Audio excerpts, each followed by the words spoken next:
suap-suapan ke orang-orang Cirebon untuk menutup mulutnya, tidak memberitahukan proses penangkapan. Kalau memang orang-orang Cirebon itu ingin kebenaran ini terungkap, jangan terima uang itu. Tapi kemungkinan ada suatu paksaan. Halo semua, bagaimana kabar kalian? Saya berharap kalian semua sehat-sehat selalu ya. Nah teman-teman semua, di video kali ini kita akan reaction lagi video-video yang lagi viral ya. Kali ini kita mendapatkan video baru tentang kasusnya Vina ya teman-teman semua. Ya meski ya kasus ini saya tahu sebagian besar dari kita itu mungkin sudah sangat jenuh karena tidak ada titik temunya ya teman-teman semua. Tapi bagaimanapun itu kita harus tetap bersemangat untuk kawal kasus ini supaya kasus ini bisa selesai dan keadilan itu bisa dirasakan oleh Vina sebagai korban dan Eki sebagai korban, dan juga kalau ada memang orang-orang yang mungkin menjadi korban salah tangkap, mereka bisa mendapatkan keadilan mereka, hak mereka sebagai warga negara Indonesia. Oke, kita langsung saja reaction videonya ya teman-teman semua. Suap-suapan ke orang-orang Cirebon untuk menutup mulutnya, tidak memberitahukan proses penangkapan. Kalau memang orang-orang Cirebon itu ingin kebenaran ini terungkap, jangan terima uang itu.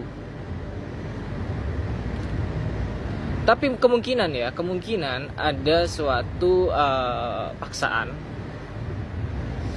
Kalau mereka sampai ngelawan, mungkin ini ya, sampai warga Cirebon ini ketakutan tuh ya. Pastinya ada paksaan tuh. Kalau sampai ingin melawan, nggak mau nurut gitu ya. Jadi kepada Bapak Kapolri dengan hormat, saya minta Anda ini membuat tim yang kuat untuk memeriksa Kapolda Jabar, lalu Reserse Kriminal Umum Pak Ibtu Rudiana, itu kunci-kunci paling penting ya. Lalu lindungi beberapa oknum yang sekarang udah mengaku bahwa dia dipaksa oleh Ibtu Rudiana sebagai saksi bayaran. Liga Akbar itu harus diperiksa dan dilindungi. Saka Tata juga harus dilindungi karena dia tahu foto 3 DPO. Lalu Pak Suroso juga harus dilindungi sebelum ketiga orang ini akan menghilang seperti yang lainnya. Oke.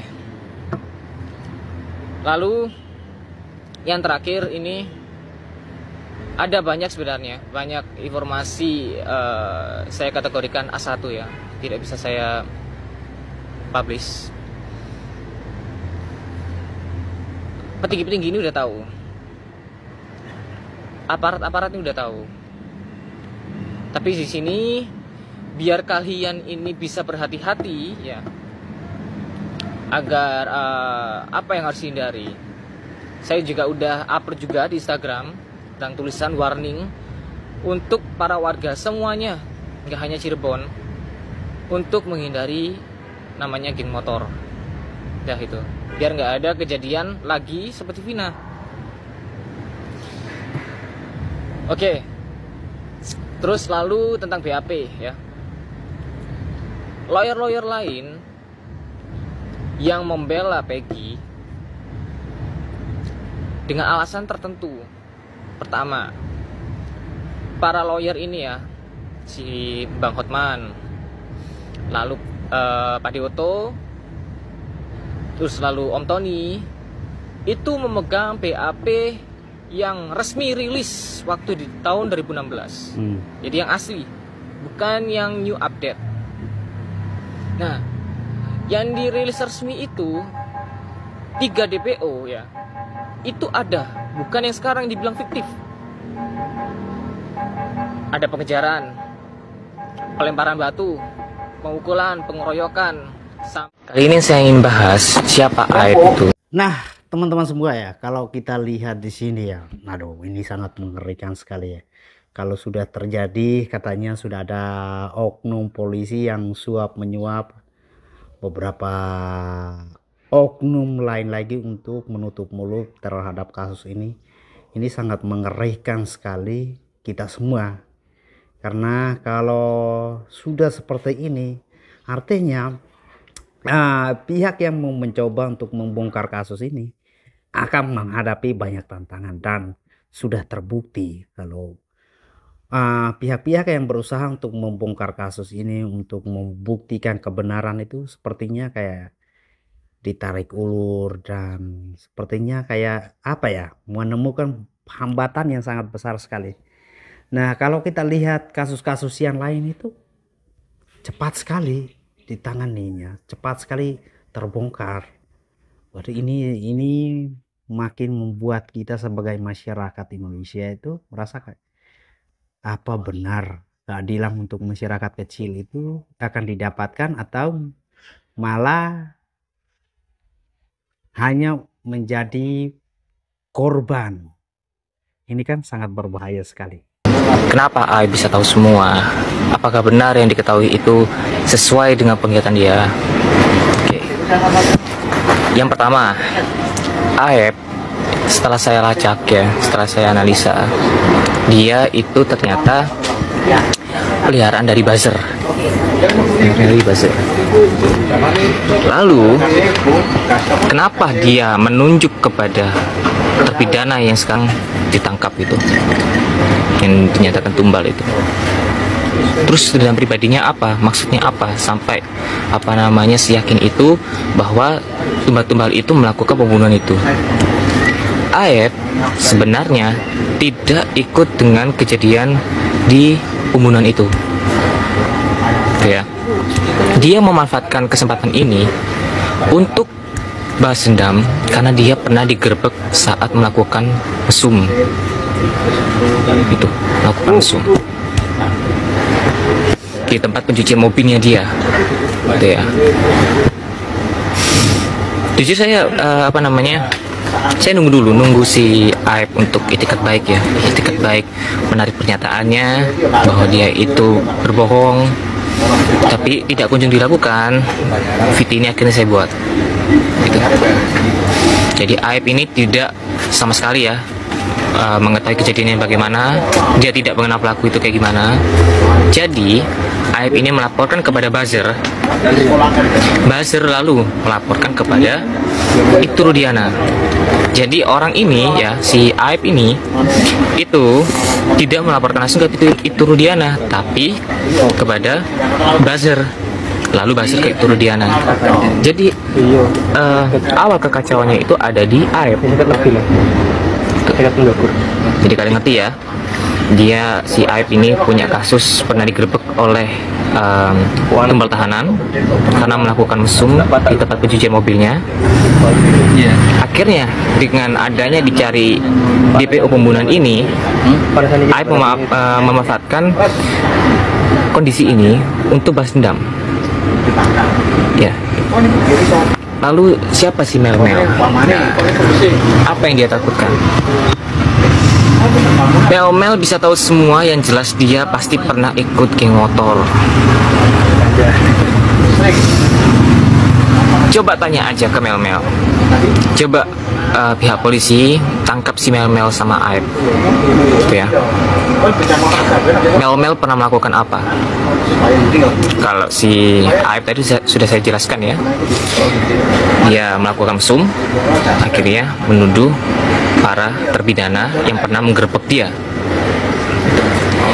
Kalau Mel, coba tanyakan, dia ingat nggak dengan Akang Suherman?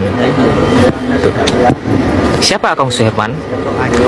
Akang Suherman adalah ketua Monreker yang paling disegani waktu itu. Boleh tuh. Dan jadi para polisi jangan sampai ketipu daya dengan dia ya, seolah-olah dia bersaksi. Saya bisa menilai dia ingin cuci tangan. Gitu.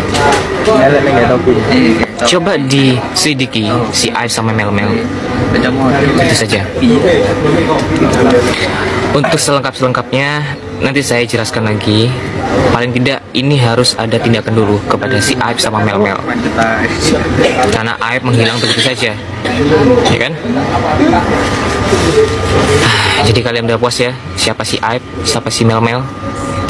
Dan selengkapnya nanti biarkan si pihak polisi yang akan mengungkapnya. Sekian, terima kasih. Nah, teman-teman ya, kasus ini makin rumit.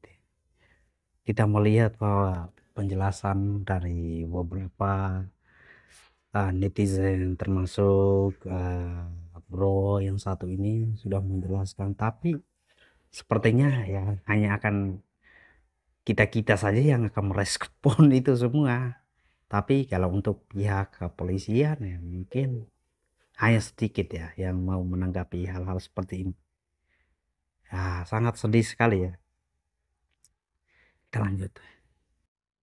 Intinya ada dua cara untuk menyelesaikan kasus Vina Cirebon ini. Yang pertama, tolong kepada Bapak Polri dan Polda yang terhormat atau Bapak Jenderal Listio Sigit, tolong panggil petinggi Polri Ciko yang menjabat tahun 2016 silam. Karena kejadian kasus Vina Cirebon ini terjadi pada tahun 2016 dan pada saat di tahun itu, petinggi Polri Ciko yang menjabat itu adalah Bapak Brigjen Pol IJ dan juga Bapak Brigjen Pol APB. Hal ini juga sudah dibilang jauh-jauh hari oleh Pol Cyber di akun aplikasi sebelah, dan juga ada banyak beberapa netizen yang meminta agar petinggi Polri ini, agar Bapak Brigjen ini dipanggil dan dimintai keterangan pada saat itu. Tapi kenapa sepertinya bapak-bapak yang terhormat rasanya susah dan sulit sekali sekedar hanya untuk memanggil dan meminta keterangan yang pada saat itu menjabat di Ciko. Dan teruntuk bapak-bapak yang terhormat, saya sudah dicap oleh seluruh netizen yang ada di Indonesia saya adalah buzzer dari pihak bapak-bapak semua. Tapi biarkan mereka menilai sendiri apakah ada seorang buzzer yang speak up dengan lantang untuk meminta bapak-bapak semua melakukan ini. Dan cara yang kedua, gua udah selalu berkoar-koar dan gue sudah selalu berteriak-teriak di VT-VT gue yang sebelumnya. Tolong kepada seluruh awak media untuk memanggil Om Wirang Wirawa dengan Bang Mel-Mel. Karena Om Wirang Wirawa ini pada saat ini sedang mengejar-ngejar Bang Mel-Mel untuk membongkar kejanggalan di balik kesaksiannya tersebut. Tapi sangat disayangkan sepertinya Bang Mel-Mel sudah meminta perlindungan kepada tim Hotman Paris 911. Dan dengan itu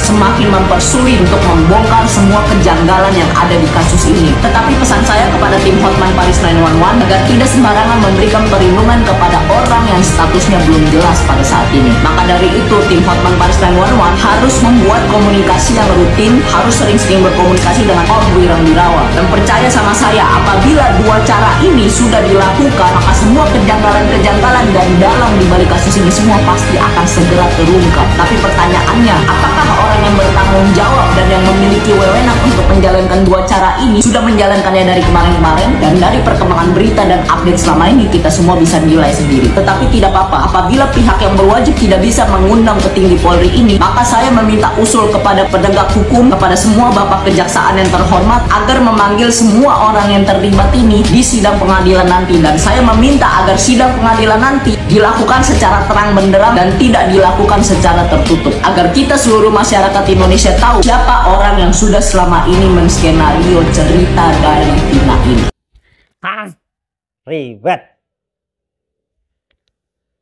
Ribet nih kasus. Berulang kali kita mengikuti, berulang kali kita ini, saya sampai mengambil satu kesimpulan, ternyata netizen di negara ini lebih peduli untuk kedamaian bangsa ini daripada orang-orang yang sudah diberikan tanggung jawab besar. Karena ya saya melihat itu netizen ini mereka memiliki satu pegangan bahwa meskipun mungkin di media sosial itu saling serang satu sama lain, tapi urusan untuk keadilan untuk masyarakat kecil dan ketentram kedamaian bangsa ini, mereka pasti akan bersatu untuk melawan kezoliman yang terjadi. Dan kita melihat bahwa netizen menaruh perhatian serius sekali untuk kasus Vina ini. Ya, kita berharap ya, semoga kasus ini segera terbongkar dan selesailah. Masa kasusnya Pak Ferdi Sambo aja bisa terbongkar, untuk kasus ini masa susah sekali. Ini kan membuat kita bingung semua sebagai masyarakat kecil, masyarakat awam. Ada apa sebenarnya? Oke, teman-teman semua, itu saja video reaction kita di episode kali ini. Peace.